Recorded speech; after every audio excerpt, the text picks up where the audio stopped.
with that, I'd like to introduce our speaker for today. I think Larry Lipsher is probably better known here than almost any other speaker. He comes almost every year, and he seems to pack the house every year, which is either a testament to his harmonica playing or else to just how the IRS can't stop changing our tax code. But at any rate, he's always a hit, and with that, I'll give you Larry.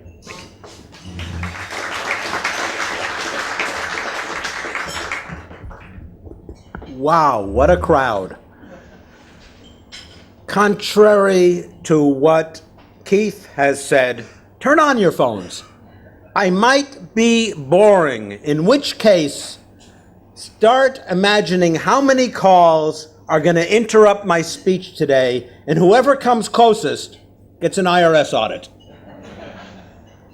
Actually, I want to thank two people in particular for bringing out a crowd like this. Firstly, Keith is the only American member of the professional committee which determines who's going to speak here. And every year, he patiently answers the question, are you sure an American talking about taxes will fill up the joint?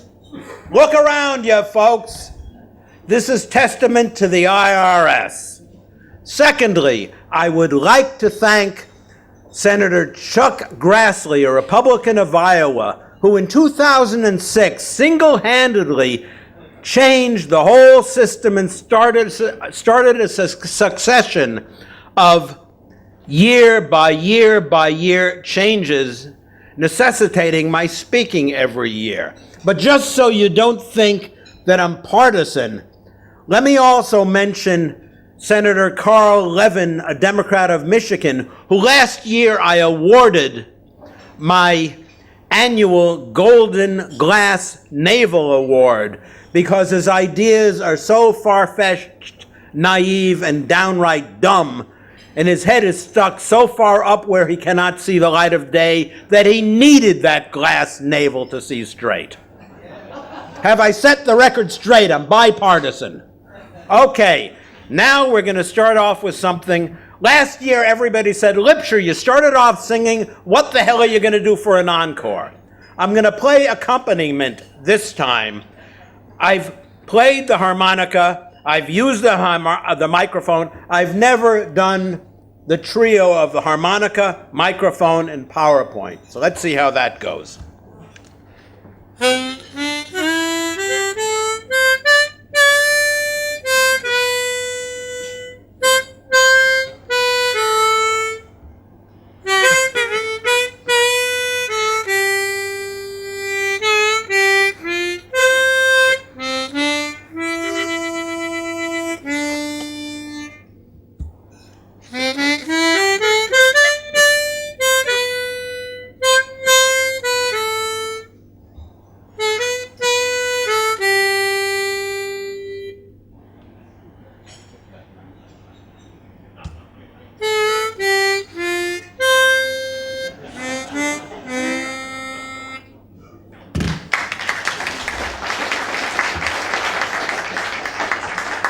Good. We've started off with a laugh because, quite frankly, we don't want to cry about what the IRS is doing. A couple of ground rules.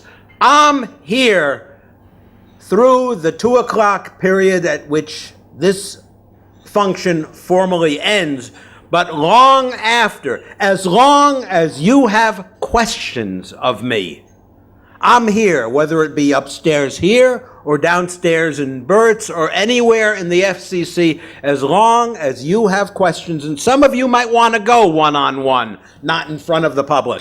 I'm here to answer. I don't guarantee they'll be right, but I'll give you an answer. Okay? Second thing, I'm not going to talk about FATCA, the Foreign Accounts Tax Compliance Act. We've done that the past couple of years. I'm not going to talk about FUBAR, not F-bar. You cannot pronounce F and B unless you have a vowel in between. And quite frankly, F-bar is far more FUBAR than you'd ever appreciate. But if you ask questions about it, yes, I'll speak about that then. What I am going to speak about primarily is the brand spanking new Form 8938 Statement of Foreign Financial Assets. The IRS technically approved this form for distribution on November 17, 2011. Only they didn't issue it until December 21st in conjunction with a 10-page set of instructions. Actually, 9 pages of instructions and 1 page of a very beautiful index, until you started looking at that index and trying to find something that was vital, and it wasn't there. Will it ever be there? I don't know. It's a convoluted form, it's a convoluted set of instructions, but you're gonna have to look at it because the chances are you are going to have to file it. The IRS claims at the end of its set of instructions that it will take 1 hour and 5 minutes to complete this form. I don't care if you are on methamphetamines or coke or what have you. There ain't no way in hell you are going to finish this form in less than 3 or 4 hours. Make note of that. There was no quality control and review of the instructions.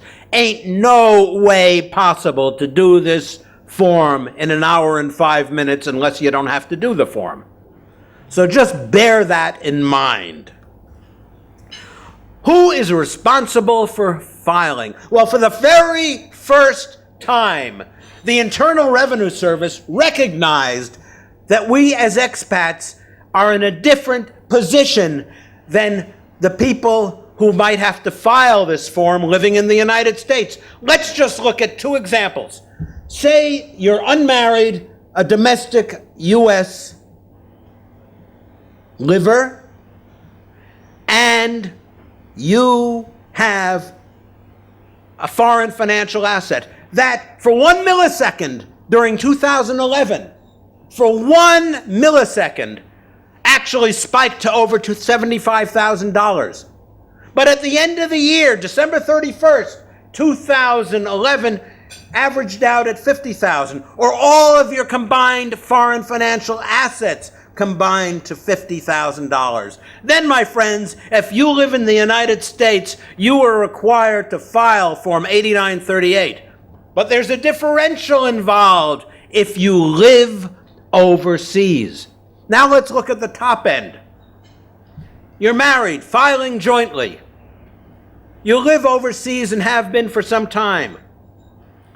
If the spike of values went up to $600,000 or more at any given fraction of a second during 2011, but at December 31st, 2011, the value of your combined foreign financial assets in any one jurisdiction, Hong Kong, or any one jurisdiction, China, was over $400,000, you're required to file the form. If the combined assets were $399,999 legitimately, if they were under $400,000, according to the regulations, you are not required to file. You want to take that chance? I don't know. Anyhow, this form is required. What exactly, though, is a foreign financial asset? There are 2 categories. One is very succinct and understandable. Any financial account maintained by a financial institution, a bank, a brokerage house, an insurance company, an investment fund, any financial account maintained by a financial institution. Foreign financial institution, if it's an overseas account. What else is required to be reported? I'm going to read this one carefully. And one of those rare moments I actually remembered to take, let's see, this figures. This morning at work, my PowerPoint pointer does not work now. What can you do? To the extent held for investment and not held in a financial account, any stock or any securities. Your brother-in-law in China had a business that you were coerced into funding, And lo and behold, your brother-in-law, being a deadbeat all these years, struck it rich, and you have a fraction of 1% of something that's worth a bloody fortune. You're required to pick that up under Form 8938. Why are you picking this up when at the same time you're reporting this on the FUBAR form, TDF 90.22-1? Let me let you into a little secret that the IRS will not deny. They'll hedge around, but they're not going to tell you firsthand. Their computer systems don't talk to one another. You might dutifully file that TDF 90.22-1, the FUBAR report, to Detroit, Michigan. Well, Detroit, Michigan's computers can't communicate with Austin, Texas, or Charlotte, North Carolina, where you file your return, or with Philadelphia, Pennsylvania, which is the home of the International Division of the Internal Revenue Service. And what is the IRS going to do about that? Well, they've just duplicated the system by saying you've got to have a Form 8938 attached to your Form 1040. Another form in the long, enduring process of help make your accountant rich. Is it right? No. Is it fair? No. But if the IRS wants to fund my retirement plan funding, who the hell am I to complain? It's nice. There are some traps in this system for which you have to be aware, very much aware. You got partners in a venture overseas. You got partners who own the majority share of the business you're involved with, or the business for which you are just a stockholder or a shareholder. How are your partners going to feel when you are obligated to report the entire value of that business, of that entity, of that foreign financial asset? They're not going to like that, are they? But that is what you're required to do. And let us say that Hong Kong has specific laws saying, oh, no, you can't do this. You're subject to criminal penalty if you violate our laws and reveal this to the IRS. Well, the IRS will tell you, matter of frankly, tough, you know what. You're still obligated to report. We don't care what local jurisdictions say.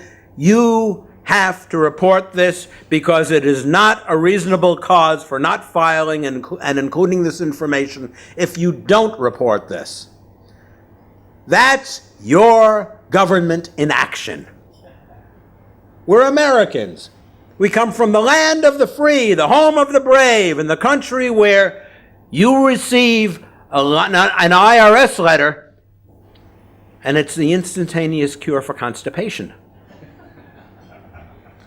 Is it fair? Is it right? No, but that's America. What can we do about it?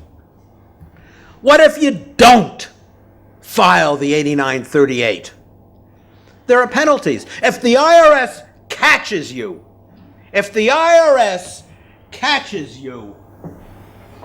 in the middle of the year for not having filed, you're stuck with a $10,000 penalty. What if your IRS return address is your brother-in-law's address in Boise, Idaho, and your brother-in-law is a nice guy, but he never really sends you any letters that you get at his address. And 7 months later, he sends you that initial IRS letter. Well, that $10,000 penalty, my friend, is the camera picking me up, or do I got to stay over there? I think I better stay over here. Well, if your brother-in-law sends you that letter, 7 months later, that $10,000 penalty is $50,000, and you're not going to beat it.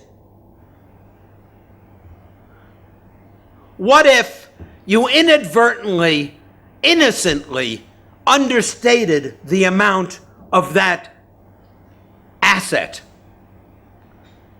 The IRS gets a little bit tough in this respect.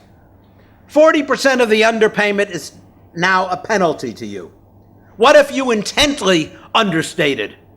You committed fraud. You're in a case of willful neglect. 40%, it's too low. The IRS goes up to 75%. But that's not all. I sound like an infomercial now, don't I? That's not all, my friends, because the IRS can determine without any set procedures that you are also criminal and subject to criminal penalties. Will this happen? Is this happening? It is. The whole landscape of government rules, regulations, and procedures are changing. There are 7 million expat tax filers living in so many jurisdictions, originally from so many different congressional districts, that we have absolutely zero capability of throwing anybody out of office or electing anybody. We are helpless, but we are wonderful whipping boys and girls. You like that? I don't. Is there an alternative? I don't know. Move back to the States. Anybody want to do that? Not me. I'm here and I like it, and I'll always be here. Okay, here's the one I really like. What if you made an innocent mistake and you were $5,000 below the amount you should have been, and the IRS discovers that? The IRS will then automatically have the right to assess you going up for the next 6 years. Wonderful set of procedures, wonderful set of guidelines. Form 8938, brand spanking new. You've got to know a little bit about it for your own benefit. CYA, cover your rear end. Protect yourself. You might not file. You might feel, gee, this is a case of risk management and the law is so laden with ambiguities that I'm taking a liberal interpretation of the law. Don't take a liberal interpretation of the law until you understand what it is. And a little bit of knowledge is a dangerous thing for your own benefit. Be dangerous when you know something. Then you won't be so fearful. There are assets that don't have to be included on the 8938. Ever hear of a Form 3520 or 3520A? There are some people out here who are very acquainted with that form. I know that because I'm working with them. This is foreign trust reporting. What if you are the beneficiary from a non-U.S. person of a gift, a legitimate gift of a nice amount? Hey, we could also always be lucky and have in-laws who are wealthy. Not me, but I know people like that. And you're given a gift. You gotta report that to the government, and you're facing a 30 or 35% penalty unless you report that. Not that you're gonna be taxed on that, but you're gonna be penalized unless you report that. How many of you here, and you don't have to answer, I don't want anybody to commit themselves on television. How many of you here have your own business, a foreign corporation? You own more than 10% of that corporation. You're required annually to report Form 5471, U.S. person's ownership of a foreign corporation. Or you have 10% or more of a partnership. You're required to report that every year on Form 8865. And you got a raspy voice. I'm required to get that glass of wine. Thank you. Back to the show. If you don't report those forms, you're subject to severe penalties. Any of you own mutual funds or investment funds, passive foreign investment corporations? There's a form out there just for you. Form 8621. Look at that form. Look at the instructions. I defy you, one and all, to look at that form and tell me what the hell it means. The instructions look like English. They sound like English. I don't know what the bleep it's telling me. I defy you. Look at that. Challenge me. Tell me I understand what it means, because I don't. How many of you out there are Canadians? Ah, we got somebody. Did you know, my dear, that you might also be an American? Whether you like it or not, that's what the U.S. government thinks you are. And there's a form out there just for you and you alone. Form 8891.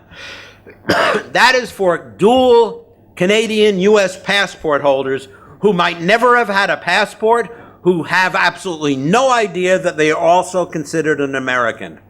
There's a war out there right now brewing between the United States and Canada. You know about that, don't you? Oh, yes. It's enough to make you anti-American, isn't it? Laughter signifies approval. What can I say? Anyhow, if you have reported any of your foreign financial assets on any of these forms, A, you're not required to list them separately on the 8938. B, you are required to list them in the summary form at the bottom. And that's another one. Look at the form. It defies rational intelligence. It truly does. Has anybody out here, now I'll take a show of hands. Has anybody out here ever gone to the IRS website, www.irs.gov? Not that many. What you've quickly discovered is that this is probably the most voluminous website in the world. Because it contains so much, you can't find a damn thing. Anyhow, if you go to the site, then look at the left-hand column and click on More Forms. Then go to the central section and click on Forms, All Forms and Publications. And then in the box type Form 8938. Look at that 2-page form. Look at the 10-page set of instructions. A little bit of knowledge is very beneficial for you. It's important. Truly it is. And remember those other forms that I just mentioned before? If a foreign financial asset is required to be mentioned here and you haven't, the IRS is going to hit you with penalties perhaps even more severe than the Form 8938. Understand what the intent of the government is. A little bit of knowledge is very beneficial because you need not fear the IRS if you understand what they're heading at. I'm never going to tell you to violate the law. I don't like a lot of the laws, but the law is the law is the law. And when the laws are laden with ambiguities and you have a choice as to which procedure to follow, if you understand those procedures, follow the one that's most beneficial for you. Then you are not violating the law. Remember, a little bit of knowledge is going to be very beneficial. Don't fear the government as they would have you want to fear them. Please don't. Okay, how many of you want a case of VD? I don't see any hands raised. The Internal Revenue Service a couple of years ago started their Voluntary Disclosure program and ended it after the first year in 2009. Then it did a 2010 Voluntary Disclosure program, and on January 9th of this year started their third program. As you can see in the bottom section, penalties have gone up from 20% to 27.5%. The problem with the Voluntary Disclosure program run by the Criminal Investigations Division of the Internal Revenue Service is that because it's criminal investigations, you are considered guilty until you prove yourself innocent, and you voluntarily have relinquished your 3-year statute of limitations and opted instead to file back 8 years. No accountant or attorney is going to get in trouble for following suggested 8-year programs, and most accountants and attorneys are going to make a hell of a lot more money off of you by filing for 8 years instead of 3. Read the instructions for TDF 90.22-1. You are entitled to disclose, and you should disclose, without using the Voluntary Disclosure program. Don't listen to the IRS threats and intimidations until such time as they take away the alternatives to which you are entitled. Take advantage of what your legal right is. Don't fear the government. Take advantage of the laws you are entitled to take.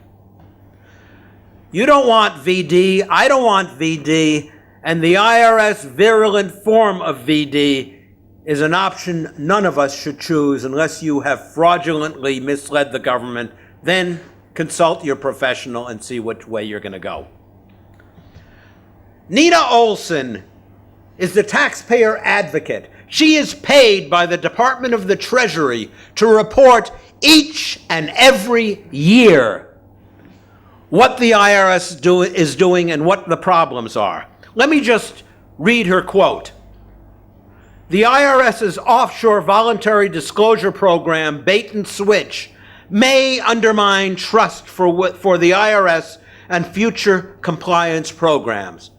Nina Olson is only wrong in one aspect. Bait and switch, the way the IRS is using it, is not may undermine, it has undermined the IRS. You don't have to raise your hands, but I'll bet to a man not one person here trusts the IRS. Am I right?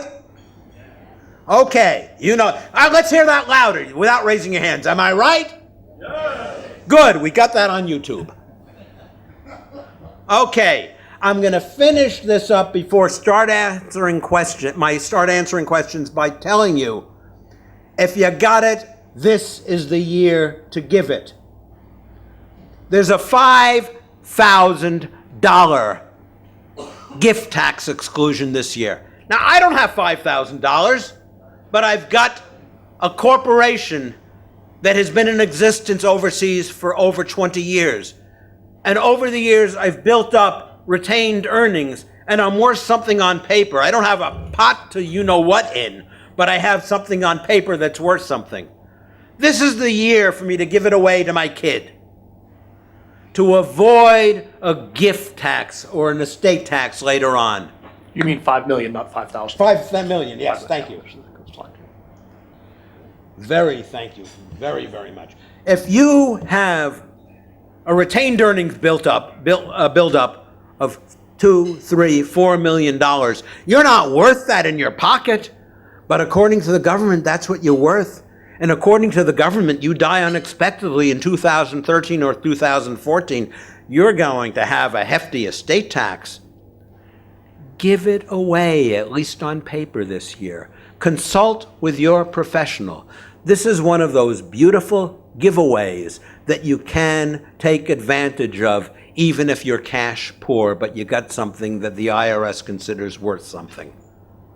And the last thing I'm going to tell you about is that I wrote another book. And it's a good book. And it's being sold at an absurdly low price. And there are 2 people here I want to thank for that. For 2 years, I was struggling with Joel Lakin to get the picture of me with the mariachi band at a promotional event he had where I got totally crocked drinking gold tequila for free. I finally got that. I had the idea, and then I presented it to Clark Mallory, who put it in cover form, for which I thank you gentlemen both. I might actually make money off of a book this year. Okay, I'm now ready to finish and answer all the questions. As I said, we're going to go through the next 10 minutes and then we got to shut off. But I'm here as long as you guys have questions, as long as you want me to answer. I'm here to answer for you. Thank you.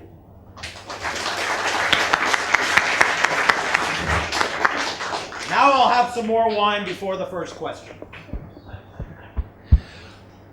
Thank you, Larry. And who would like to ask the first question? Well, back here. Where do you think all this goes?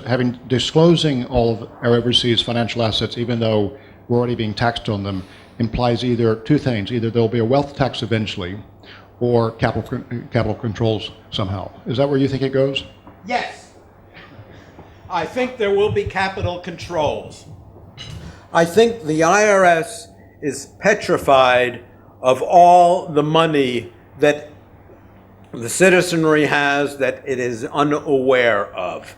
A wealth tax, I don't think anybody has the guts to propose that unless you want to assure yourself of not being elected. You know, right now we've got problems in the United States. We are citizens of a country that is in a state of denial. We could be from California, and it's open to conjecture whether California is healthier or unhealthier than Greece when it comes to its own finances. So we've got a country with financial problems. Do you think any of the European countries that are turning out the lights on widows and so forth with these cost cuts will resort to following the U.S. example of taxing overseas income of their citizens? No. And the reason I am not fearing FATCA and other states copying this is, let's look at something practical. When was the last time anybody here opened up a bank account in the United States? Think back. You don't have to answer. But were you asked to show anything other than either a driver's license or provide a social security number? And nobody asked you for a passport, and nobody asked you for your social security card. And I wonder if 5% of us here today even have their original social security card. I wonder how many false social security cards have been used over the years to open up bank accounts. I think the foreign banks, quite frankly, are waiting to see how the U.S. responds in 2016 and 2017 as far as providing information before the foreign banks in turn reciprocate. They want to see the U.S. comply first, and the U.S. banks are fighting this like mad, and frankly, I am not worried about deadlines because the U.S. banks are going to fight this tooth and nail. Okay, time for one more question. Back here, please. Randy? Assuming that you take your your assets overseas and you repatriate them to the United States, do you still have to fill out this form? The year that you repatriate, you've still technically had assets overseas, and yes, you are responsible. But once again, going forward, no. If you have a foreign financial asset, then you are required to fill it out. But remember, if all of a sudden you become a U.S. domestic tax filer, the filing amounts are different. And right now, we are looking at a convoluted technical form that definitely takes more than an hour and 5 minutes to fill out without adequate rules, regulations, and guidelines to follow through. I expect that 10-page set of instructions to double in the next year. What's the definition of somebody domestically in the U.S.? It's not just the 35 days thing for... No, it's a bona fide. In order to be a legitimate overseas filer, you've got to be qualified under either the physical presence test or the bona fide residence test. The same tests involved in determining whether you fill out the Form 2555, the Foreign Earned Income Exclusion. Got another question here. One more back here, please. Could you talk a little bit more about the vested interests that perpetuate and propagate the U.S. tax system. And in the context of that, there are so many professional tax organizations that I'm sure have regular dialogue and consultation with the IRS, and I'm sure some of the feedback you've shared with us has been collectively given back to the IRS. And Oh, yes, it has. That seems for naught. So could you just explain the dynamic for those of us who kind of don't understand why this is as it is? In 1980, in the early 1980s, with the first Reagan Major Tax Act, there was a marvelous book written, The Showdown at Gucci Gulch, basically about the lobbyist industry and how they single-handedly manipulated and changed the entire tax act. In an era of super PACs, in an era where the first order of politics is to be reelected, and if you're going to be reelected, you want the money. And if you want the money, you gotta answer to the political action committees and vote the way they suggest. It is not your member of Congress that determines how laws are made. It is the lobbyist who determines what is done. Is that right? Is that fair? No. Money talks. That's about all I can say on that. With that, well, okay, we got one more back here, and then we'll wrap up. People of means in Asia generally have a lot of real estate, and real estate is completely missing from this form. Is there any kind of real estate that would be considered the type of asset that has to be put on this form? Not yet. Have I answered that specifically? Yes. Thank you. Okay. With that, just a couple of notes. One, I noticed we have in the back somebody who's just been shortlisted for the Asia Man Prize. Yan Liang, he's back there. We'll hear in a week if he won the Man Prize. His book on censorship was censored in mainland China. And second of all, for those of you who like that small taste of Larry's harmonica playing, he's tentatively planning to be playing again tonight down in Bert's Bar. Second set with Alan in the group. With that, last of all, we always give you something to remember the club by.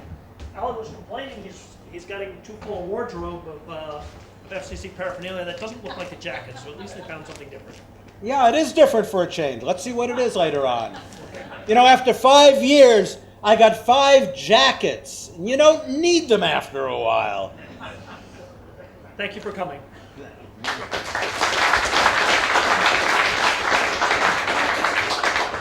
Now I can finish my wine.